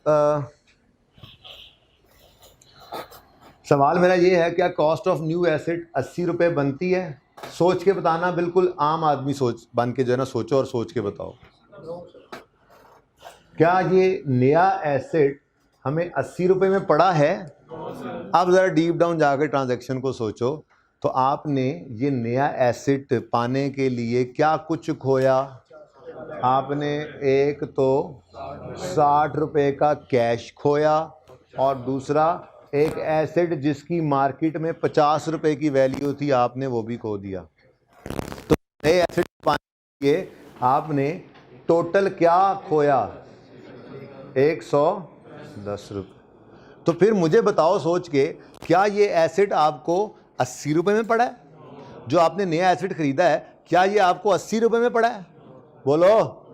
ये तो एसेट आपको 110 में पड़ गया ना। आपने अपना 50 वाला एसेट भी दिया और साथ में 60 रुपये भी दिए, तो आपको ये एसेट कितने में पड़ गया फिर? 110 में। सिंपल। बोलो। अच्छा, अब सवाल ज़हन में ये आ सकता है, हाँ जी 80 वाले एसेट के बदले में हमने 110 की चीज़ें क्यों दी? तो अभी उसका जवाब होता है, हो सकता है उसकी कोई बारगेनिंग पावर ज़्यादा हो सकता है, उसी के पास ही ये एसेट पड़ा हो, जो भी है। बहरहाल अब मामला तो ऐसा ही है, ठीक है ना? और सही है।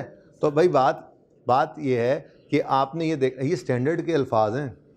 अगर आप स्टैंडर्ड ओपन करके देखेंगे ना, तो वो कॉस्ट ऑफ न्यू एसेट की जब बात करता है ना कॉस्ट डिटर्मिनेशन में, ठीक है, तो वो फिर यही बात करता है कि आपने क्या कैश पाया, क्या कैश आपका गया नया एसेट खरीदने के लिए, या साथ में ना उस स्टैंडर्ड ने एक और बात की हुई है, या अगर आपने कोई इन काइंड चीज़ जो है वो उसके बदले में दी है, तो उसकी फेयर वैल्यू क्या है।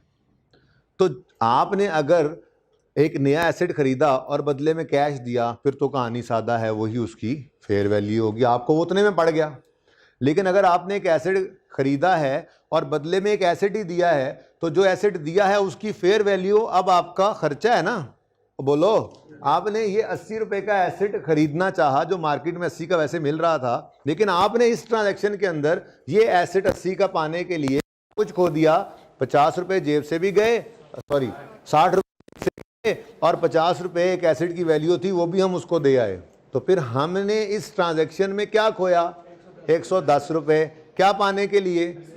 नया एसेट पाने के लिए। 80 वाला एसेट अब छोड़ दो, 80 तो हमारे लिए अब रेलेवेंट ही नहीं रहा। तो अगर एक्सचेंज की ट्रांजैक्शन हो और fair value of both assets given हो, तो हमें न्यू एसेट की फेयर वैल्यू से कोई लेना देना नहीं है। हमारे लिए रेलेवेंट क्या है? Fair value of old asset. सबसे पहली जो प्रेफरेंस है वो fair value of old asset को दी जाती है। और अगर if fair value of both assets is given. अच्छा, अगर फेयर वैल्यू ऑफ सिर्फ ओल्ड गिवन हो, तो फिर भी तो वही बात हो जानी है। जब मैं कह रहा हूं दोनों की फेयर वैल्यू गिवन है, तो हम if fair value of both assets is given, then cost of new asset will be calculated by using this formula. क्या जी? Fair value of old plus cash paid. अच्छा, fair value of old plus minus cash में लिख दूं तो ज़्यादा अच्छा नहीं है? कैश रिसीव भी तो हो सकता है ना ट्रांजैक्शन में, तो पूरी बात तो हो जाए, ठीक है। तो पहला सिनेरियो क्या बना? अगर सवाल के अंदर फेयर वैल्यू ऑफ ओल्ड भी गिवन है और फेयर वैल्यू ऑफ न्यू भी गिवन है, तो हम कौन सी फेयर वैल्यू यूज़ करेंगे? ओल्ड की फेयर वैल्यू यूज़ करेंगे, क्योंकि हमने दरअसल वो एसेट खोया और कोई कैश जो पे किया है तो उसको भी उसमें ऐड कर देंगे कि हमें ये एसेट इतने में पड़ गया। अगर कोई कैश रिसीव हो जाए तो उसको माइनस कर लेना, ठीक है? बात समझे हो? तो अगर fair value of old given या fair value of both given है, तो भी न्यू को छोड़ो, ओल्ड पे जाएंगे हम। यानी अगर सवाल में fair value of old asset given है, तो हम न्यू की कॉस्ट निकालने के लिए ओल्ड की फेयर वैल्यू में प्लस माइनस कैश की एडजस्टमेंट कर देंगे, ठीक है? बात समझे हो? तो फिर यही हमारे सवाल के अंदर हुआ थोड़ी देर पहले, ठीक है? थोड़ी देर पहले हमने एक सवाल किया,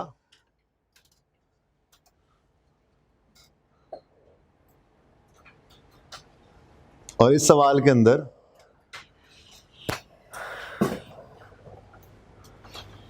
आपको फेयर वैल्यू ऑफ ओल्ड भी गिवन थी, ठीक है? फेयर वैल्यू ऑफ न्यू भी गिवन थी, ठीक है? कैश पेड तो था ही, ठीक है? अब जब दोनों की फेयर वैल्यू आ जाए, तो कॉस्ट ऑफ न्यू निकालने के लिए क्या करोगे? ओल्ड की फेयर वैल्यू को और न्यू की फेयर वैल्यू को इग्नोर कर दोगे, ओल्ड की फेयर वैल्यू को उठा लोगे। ओल्ड की फेयर वैल्यू कितनी आ गई? 40,000 प्लस कैश पे किया है तो प्लस कर दो, रिसीव हुआ है तो माइनस कर दो। तो हमने कैश क्या किया है? पे किया है प्लस 80,000। तो इस सवाल के अंदर मैंने 1,20,000 ही तो कॉस्ट ऑफ न्यू ली थी। और ठीक है ना, सही है। हमारी उस एग्जाम्पल के अंदर थोड़ा महंगा पड़ रहा था हमें देखें तो, और इसमें थोड़ा सा सस्ता पड़ गया। दोनों तरफ हो सकती है बात, ठीक है ना। कहीं वो बार्गेनिंग पावर उसकी ज़्यादा होगा, कहीं हमारी भी ज़्यादा हो सकती है। और भाई ठीक है, बात समझ गए हो। तो अगर एक्सचेंज की ट्रांजैक्शन हो और कॉस्ट ऑफ न्यू गिवन ना हो और फेयर वैल्यू दोनों ही एसेट्स की गिवन हो, जाने वाले की भी आने वाले की भी, तो हम अपने पुराने एसेट की फेयर वैल्यू में कैश की एडजस्टमेंट करके नए की कॉस्ट कैलकुलेट करेंगे। क्लियर? ये तो था इस सवाल तक की हद तक मामला, लेकिन अब बात चूंकि बढ़ गई है तो फिर बढ़ाई जाओ, ठीक है। दूसरी सिचुएशन, ऐसा भी हो सकता है कि fair value of old given ना हो, ठीक है, लेकिन fair value of new given हो।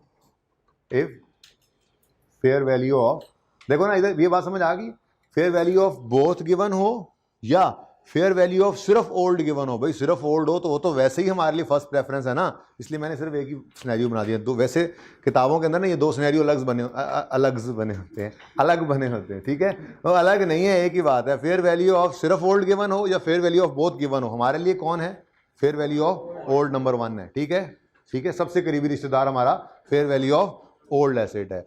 और उसके बाद अगर सवाल में fair value of old given ना हो लेकिन fair value of new asset given हो, if fair value of new asset is given, then बताओ फिर कॉस्ट ऑफ न्यू कैसे निकलेगी? कॉस्ट ऑफ न्यू एसेट जो है वो fair value of new asset ही होगी, फिर ओल्ड तो है ही नहीं।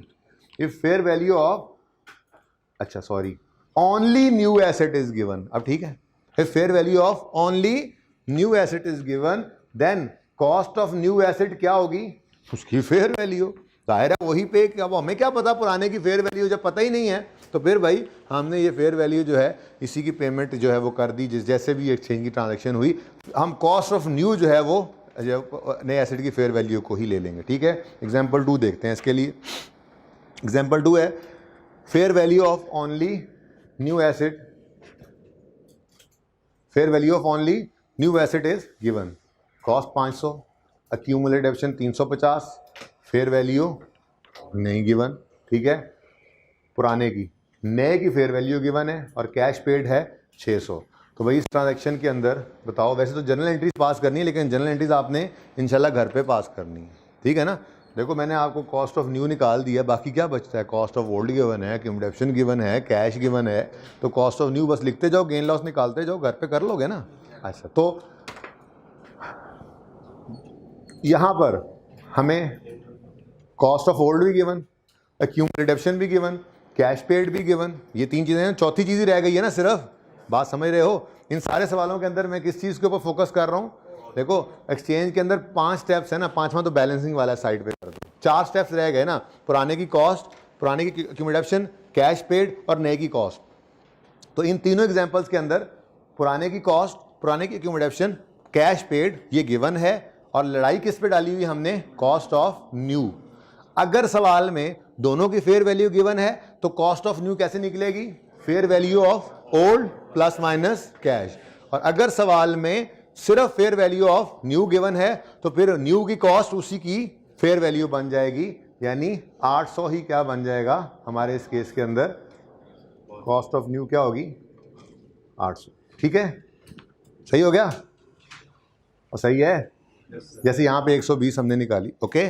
पिछली एग्जांपल के अंदर क्या निकलेगी? पिछली एग्जांपल में फेयर वैल्यू ऑफ ओल्ड 50 और कैश पेड 60, यानी 110 निकलती, ठीक है ना। तो वो सवाल पुराना है, ये एग्जांपल्स के हिसाब से देखिए। Fair value of old 50 plus cash 60, तो हमारे पास फेयर वैल्यू, ये कॉस्ट ऑफ न्यू क्या आ गई? 110। और यहाँ पे कॉस्ट ऑफ न्यू क्या आ गई? जब गिवन ही सिर्फ न्यू की फेयर वैल्यू तो यही इसकी कॉस्ट है। डन, चलें आगे, next. Third example, if fair value of both assets is not given. लो जी, अगली चीज़ भी नज़र आ गई आपको, अभी क्या पढ़ने लगे हम।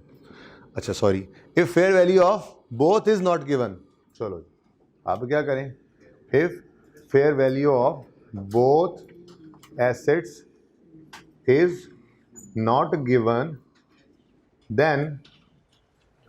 देन एक चीज़ तो हमारे पास होगी ही, पुराना एसेट जो हमारे पास पड़ा है हमारी किताबों के अंदर, उसकी कोई वैल्यू तो होगी ना, ठीक है। तो फिर मजबूरी के दर्जे में हम क्या करेंगे, कॉस्ट ऑफ न्यू एसेट कैसे निकालेंगे, बुक वैल्यू ऑफ ओल्ड तो होगी ना हमारे पास, प्लस माइनस कैश। लेकिन इस ट्रांजैक्शन को स्टैंडर्ड ने कहा कि ये ट्रांजैक्शन लैक करती है कमर्शियल सब्सटेंस, ठीक है, ये ट्रांजैक्शन लैक करती है कमर्शियल। जब आप इसकी जर्नल एंट्री पास करेंगे तो आपको कोई गेन लॉस नज़र नहीं आएगा, चेक करके देखेंगे ना आप। बहरहाल कॉस्ट ऑफ न्यू कैसे निकलेगी जी, फेयर वैल्यू दोनों की गिवन नहीं है, बाकी 3 स्टेप्स तो पूरे हैं। एसेट अकाउंट पुराने की कॉस्ट निकल जाएगी, उसकी कंडक्शन निकल जाएगी, कैश पेड लिख लेंगे। अब बारी आएगी cost of new asset account में डेबिट करने की, तो दोनों की फेयर वैल्यू नज़र नहीं आ रही, तो फिर मजबूरन क्या करेंगे, बुक वैल्यू ऑफ, हाँ जी कितनी 50 है, 50 बनती है ना बुक वैल्यू, ठीक है, book value of old plus 500, तो हमारे नए एसेट की कॉस्ट बन जाएगी 550। लेकिन ये ट्रांजैक्शन लैक किया करती है, दोनों के अगर फेयर वैल्यू गिवन नहीं है तो ये ट्रांजैक्शन लैक कर रही है कमर्शियल सब्सटेंस। तो आप देखोगे इसकी जर्नल एंट्री जब पास करोगे, there will be no gain और लॉस।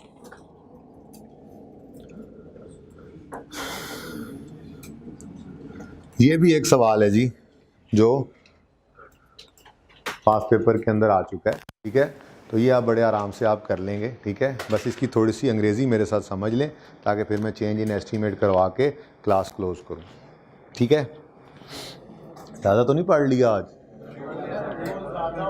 बहुत ज़्यादा, कौन कह रहा है ये, चलो जी वो दरवाज़ा है, चलो जाओ निकल जाओ, हम तो भी पढ़ेंगे। एक बच्चा भी ना बैठा हुआ, वो कैमरे को उस तरफ बच्चे बैठे हैं, मैं कैमरे को पढ़ा दूंगा, जाना है जाओ जाओ जाओ। हैं नेक्स्ट क्लास कब है भाई, 10 तक क्लास का टाइम है, क्या हो गया। आपकी क्लास की टेंशन नहीं है मुझे, आपकी क्लास की टेंशन है मुझे थोड़ी सी, क्योंकि आपके साथ वाली क्लास गुलबर्ग में है ना, ठीक है, पढ़ के ही इंशाल्लाह उनको भी पढ़ा लूँगा मैं, नो इशू। अच्छा जी उठ जाओ, चलो चले जाओ, निकल जाओ क्लास से, तौबा करो, साथ वाले के कान पकड़ो, कान पकड़ो साथ वाले का, पकड़ के देखो, हाँ तो कहता है कान पकड़ो मेरा, मैं कान के नीचे दूंगा एक, ठीक है जी। इसकी थोड़ा मैंने कहा ज़रा थोड़ा सलाम दुआ कर लेना है, कहीं भूल ही गए क्या कर रहे थे, हम पढ़ रहे थे भाई, क्लास चल रही थी, समझ तो आ रहा है ना सब कुछ। अच्छा खुश हो ना, राजी हो, अच्छा। Following information pertains to 3 exchange transactions relating to fixed assets, ये इस तरह हैं ट्रांजैक्शंस, ठीक है। अच्छा अब क्या कुछ गिवन है हर ट्रांजैक्शन के बारे में, कैश रिसीव पॉजिटिव होगा, कैश पेड नेगेटिव होगा, ये गिवन है। एसेट गिवन अप के बारे में क्या कुछ बता, एसेट पुराना ओल्ड, ठीक है, एसेट गिवन अप मतलब ओल्ड एसेट के बारे में क्या कुछ बताया गया, उसकी ओरिजिनल कॉस्ट, उसकी बुक वैल्यू, उसकी एस्टिमेटेड फेयर वैल्यू, और एसेट रिसीव्ड की भी एस्टिमेटेड फेयर वैल्यू गिवन है, ठीक है, ये सब चीज़ें गिवन है, ओके। अब एडिशनल इन्फॉर्मेशन में आई के अपने ऐसे मुश्किल सी अंग्रेज़ी इस्तेमाल कर ली, मैं उसको बस आसान कर दूंगा आपके लिए, तो सवाल आपके लिए अब ये इसके अंदर जान नहीं रही अब आपके लिए, ठीक है। In case of transaction 1 fair value of both assets are reliably measurable का मतलब क्या है, गिवन, हाँ गिवन, बस मुश्किल अंग्रेज़ी का मतलब यही है, ठीक है ना।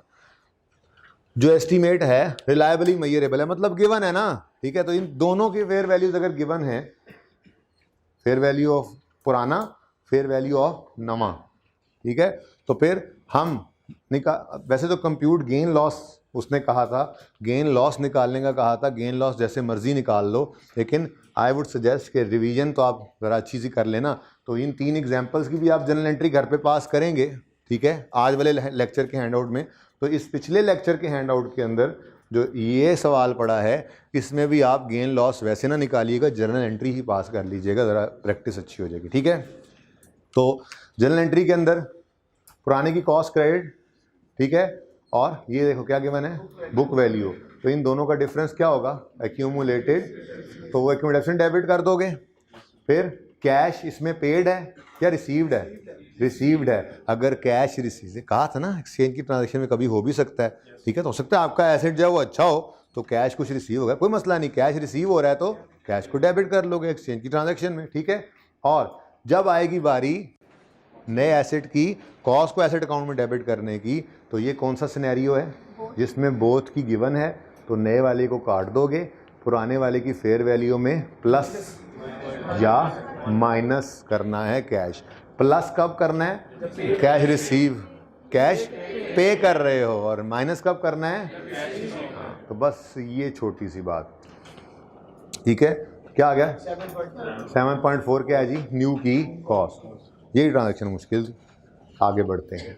सेकंड ट्रांजैक्शन में कैश पेड है, पुराने की कॉस्ट है, इन दोनों का डिफरेंस लोगे, एक्यूमुलेटेड डेबिशन आएगी, तीनों चीज़ें गिवन है।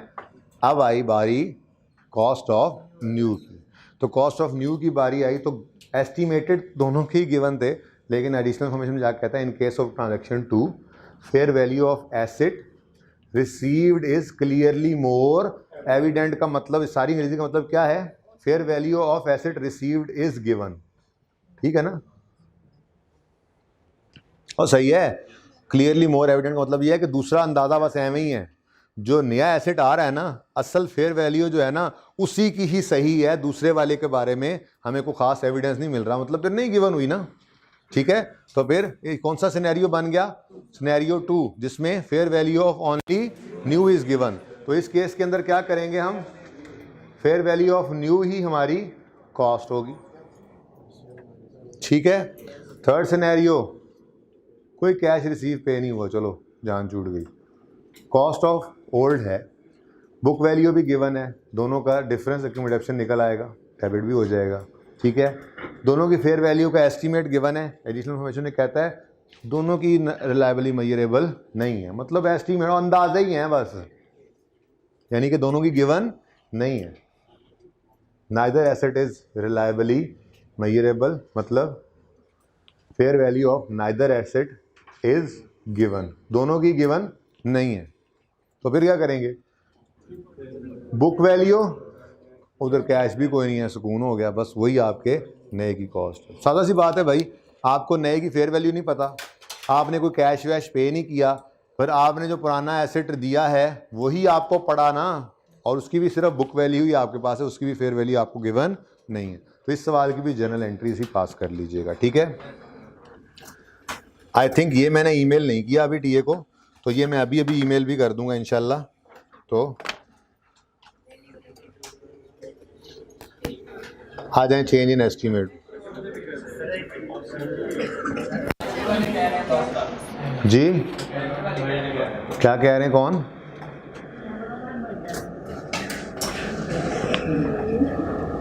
ये देखो एक मजे की चीज दिखाऊं, होमवर्क चेक करो, क्वेश्चन 2 से 5 of change in estimate as above, ये तभी कर पाओगे ना जब 1 मैं करवाऊंगा, तो बस एक सवाल करवाना है, 2 से 5 जो है वो आपका होमवर्क है, बाकी कल करेंगे इंशाल्लाह। और यार चेंज इन एस्टीमेट नहीं याद, इतनी आसान सी बात, ओके। जिन्होंने नहीं पढ़ना वो जा सकते हैं, और जो नहीं निकल सकते यहाँ से वो सुकून करके बैठे रहें।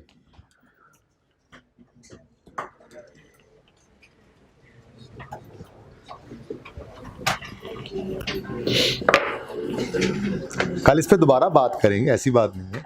मैंने आपको ये बताया था, चुप कर जाओ, मैंने आपको ये बताया था कि डेप्रिसिएशन जो है ये एक एस्टीमेट है।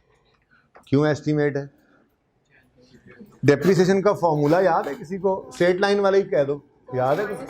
डेप्रिसिएशन एक्सपेंस कैसे निकालते थे हम? कॉस्ट ओवर या रेट, ठीक है। अच्छा, अब कॉस्ट तो चलो एक्चुअल फिगर है, उसके अलावा हर चीज़ ही एस्टीमेट है। जैसे थोड़ी सी बात की भी थी, जैसे रेजिडुअल वैल्यू है, ठीक है, कि हमने एक एसेट ख़रीदा, हमारा ये अंदाज़ा था, हाँ, एक तो हमने ये अंदाज़ा, हमारी नीयत जो होती है, इसको यूज़फुल लाइफ कहते हैं। एसेट की इकोनॉमिक लाइफ वो है जितने के लिए मैन्युफैक्चरर ने उसको बनाया है। 78 करोला 82 करोला अभी भी सड़कों पे फिर रही होती हैं, ठीक है। तो मैन्युफैक्चरर ने तो बड़ी ड्यूरेबल सी चीज़ बना दी, लेकिन वो उसकी इकोनॉमिक लाइफ है।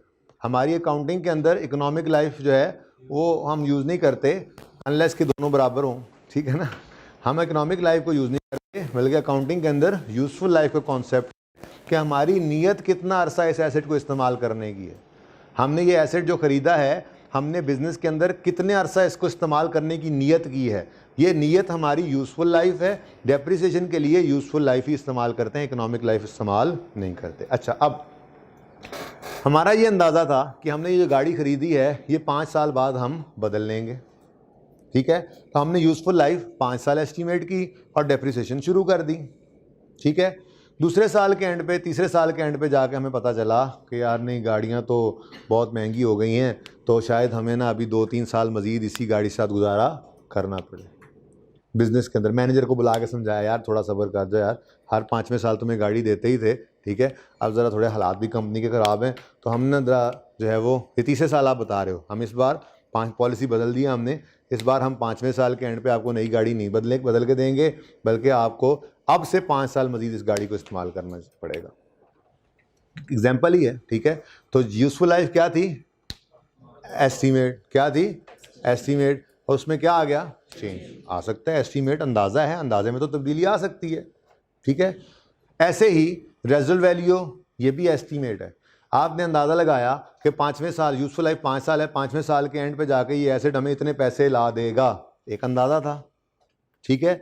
अब दूसरे साल के एंड पे आपने एसेट की हालत देखी, तो आपने कहा लो भाई, ये तो कबाड़िए ने भी नहीं लेना जो हालात हमने इसके कर दिए हैं, ठीक है। अब रेजिडुअल वैल्यू क्या थी? एक estimate. It may change during life of asset, ठीक है ना। ऐसे ही डेप्रिसिएशन मेथड भी है। आपकी क्लास में थोड़ी सी डिस्कशन तो मैंने की ही होगी इस बात पे कि डेप्रिसिएशन मेथड स्टैंडर्ड ये नहीं कहता फ़लाँ एसेट पे फ़लाँ मेथड लगाओ, लेकिन स्टैंडर्ड ये गाइडेंस देता है कि पैटर्न ऑफ बेनिफिट जो एसेट से आ रहा है, आपका डेप्रिसिएशन मेथड वो हो कि उसके डेप्रिसिएशन एक्सपेंस भी उससे मैच कर जाए। अगर आपके एसेट से आने वाले बेनिफिट का पैटर्न बराबर है, हर साल बेनिफिट बराबर आता है, तो डेप्रिसिएशन मेथड भी वो लगाओ जिसमें हर साल डेप्रिसिएशन बराबर आए, यानी स्ट्रेट लाइन।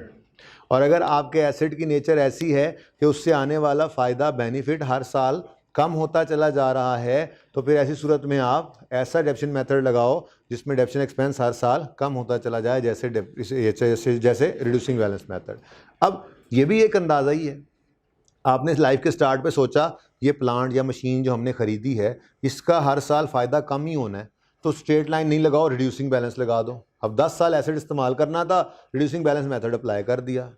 2-3 साल गुजरने पे अंदाज़ा हुआ कि यार ये एसेट तो बड़ा कमाल एसेट है, इसके तो जो है वो आउटपुट में कोई फ़र्क ही नहीं आ रहा, प्रोडक्टिविटी एफिशिएंसी में फ़र्क ही नहीं आ रहा, तो ये तो हर साल बराबर फ़ायदा दे रहा है, तो क्या करो, बदल लो इस मेथड को। तो आपने मेथड एक एस्टीमेट लगाया था, वो बदल सकता है, ठीक है। तो फॉलोइंग एस्टीमेट्स में चेंज, फॉलोइंग एस्टीमेट्स में change during life of an asset. वो कौन कौन से हैं जी? रेजिडुअल वैल्यू, यूजफुल लाइफ और डेप्रिसिएशन मेथड। अच्छा, ज़रा वैसे तसल्ली मेरी के लिए हाथ खड़ा करके बता दो कितने बच्चों को याद है चेंज इन एस्टीमेट इंट्रो में किया था? सिर्फ इतना बता दो कि याद है थोड़ा बहुत। कितने बच्चों ने इंट्रो में इसको किया ही नहीं था, चेंज इन एस्टीमेट को? हाथ खड़ा करें, सिरे से किया ही नहीं था, ऐसे ही इंट्रो का पर्चा दे आए। दे तो कोई नहीं आया, वैसे किया ही नहीं, इंट्रो सारी पड़ी थी। पास हो गई। अच्छा चलें, सिर्फ एक टिप सुन लें, सवाल नहीं करवाता, ओके। टिप सुन लें, जिन बच्चों ने ये हाथ खड़ा किया, तकरीबन आधी से ज़्यादा क्लास थी, तो ये 5 सवाल ही मैं करवाऊंगा कल, अगर ज़रूरत महसूस करूंगा तो, वरना 2-3 जितने हुए। लेकिन आपने इनको ट्राई करके आना है। ये 2 से 5 की बजाय अब आप लोगों की बदनीयती की वजह से 1 से 5 पाँचों ही आपका होमवर्क है, ठीक है। करना क्या है, बस ये जहन में रख लो, जिस दिन एस्टीमेट में चेंज आ जाए उस दिन की WDV निकालनी है और उस दिन खड़े होकर रिमेनिंग लाइफ निकाल लेनी है, और ऑनवर्ड्स जो डेप्रीसिएशन कैलकुलेट होगी उसमें आप WDV at date of change in estimate को पकड़ोगे और रिमेनिंग लाइफ के ऊपर डेप्रीशिएट करोगे। समझ आई या नहीं आई, मुझे इससे कोई सरोकार फिलहाल नहीं है, ठीक है ना, क्योंकि ये सवाल तो आपके होमवर्क में जा रहे हैं। जैसे क्वेश्चन नंबर 1 है, mister Umar purchase an asset costing. अच्छा यार, ये सवाल कर ही लेते हैं, 2 मिनट नहीं लगने, चलो। अच्छा ना, ज़रा कुछ बच्चे ऐसे परेशान हो गए मेरी आखिरी बात से, मेरी 1.5 घंटे की मेहनत सारी ज़ाया हो जाएगी, प्लीज़ हैं 2 मिनट हिम्मत करो ज़रा। आप ना किसी को मैसेज कर दें कि गाड़ी ज़रा इधर ला दें दरवाजे पे। Mister Umar purchase an asset costing 20 on यकम January 12, life of asset is 10 years and its residual value is 2000। On यकम जनवरी 14 कोई गड़बड़ हो गई, ठीक है, कोई मसला नहीं, कहाँ करें सवाल, दीवार पे कर लें। चले जी, इधर देखें, यकम जनवरी 12 को उमर ने एक एसेट खरीदा 20,000 का, बोलो। लाइफ 10 years थी, तो डेप्रीसिएशन 20,000 रेजिडुअल वैल्यू गिवन है, यस, माइनस 2000 डिवाइडेड बाय 10 कर ली, 1800, ठीक है जी। WDV बता दो, 18,200, ठीक है जी। फिर 31 दिसंबर 13 आया, और डेप्रीसिएशन की स्ट्रेट लाइन मेथड है, हाँ, तो फॉर्मूला दोबारा लिखने की ज़रूरत नहीं है। 16,000 ये WDV आ गई, 31 दिसंबर 13, और इसी को यकम जनवरी 14 कह सकते हैं। और ये मैंने यहाँ क्यों लिखा, क्योंकि अगली लाइन कहती है ऑन यकम January 14 it is estimated that remaining life is only, estimate में क्या आ गया, चेंज। एस्टीमेट में क्या आ गया, देखो ना, 2 साल गुजर गए, 10 साल वाले एसेट की रिमेनिंग लाइफ 8 साल होनी चाहिए थी, लेकिन ऐसे बुरे तरीके से इस्तेमाल किया कि 2 साल गुजरने के बाद हम ये सोचने पर मजबूर हो गए कि शायद अब ये मज़ीद सिर्फ 6 साल ही हमारे साथ है। तो क्या अब हम इसको उसी तरह से 8 साल पे डेप्रीशिएट कर सकते हैं? 8 साल तो यूज़ ही नहीं होना।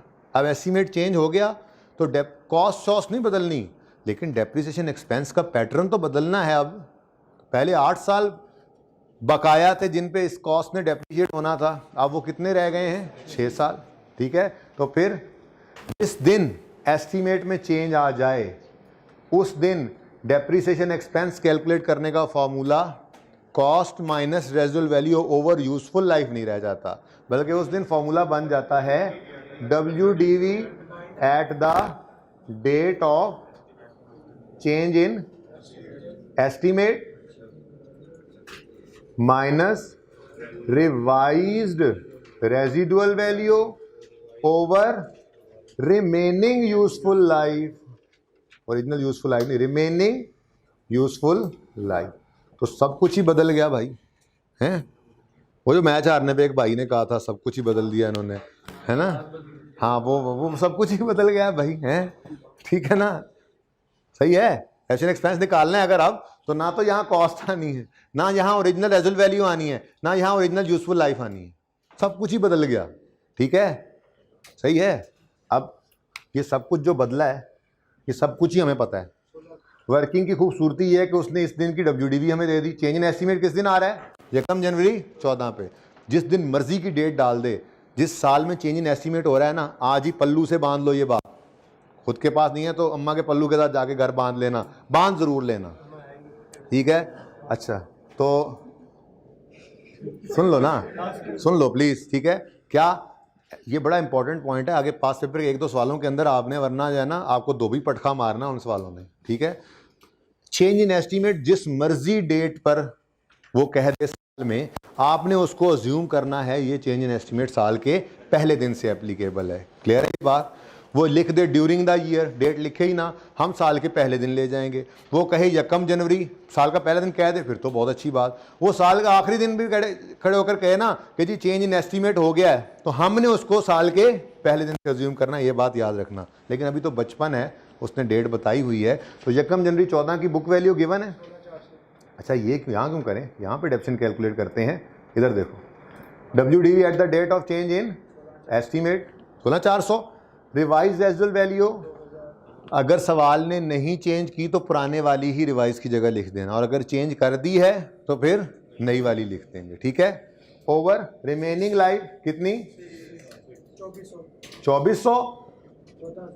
अब अगले 6 साल तक, अगर 31 दिसंबर 14, ठीक है ना, 15, 16, 17, 18, जब तक ये कोई और एस्टीमेट चेंज ना हो तो फिर अब आगे स्ट्रेट लाइन ही मामला चलता रहेगा। हर साल 2400 की डेप्रिसिएशन आएगी, और जब 6 साल एंड होंगे तो इस एसेट का 2000 का बैलेंस बचा पड़ा होगा बस। और ठीक है ना, ट्राई करके देख लेना, अगर दिल करे तो पूरी लाइफ पे इस सवाल को भी ले जाना, ठीक है, सही है। तो ये फॉर्मूला है डेप्शन एक्सपेंस का अगर एस्टीमेट में चेंज आ जाए। अब तो तसल्ली हो गई ना। अब ये दूसरा, तीसरा, चौथा, 5वां सवाल जो है ये आपका होमवर्क में, ठीक है।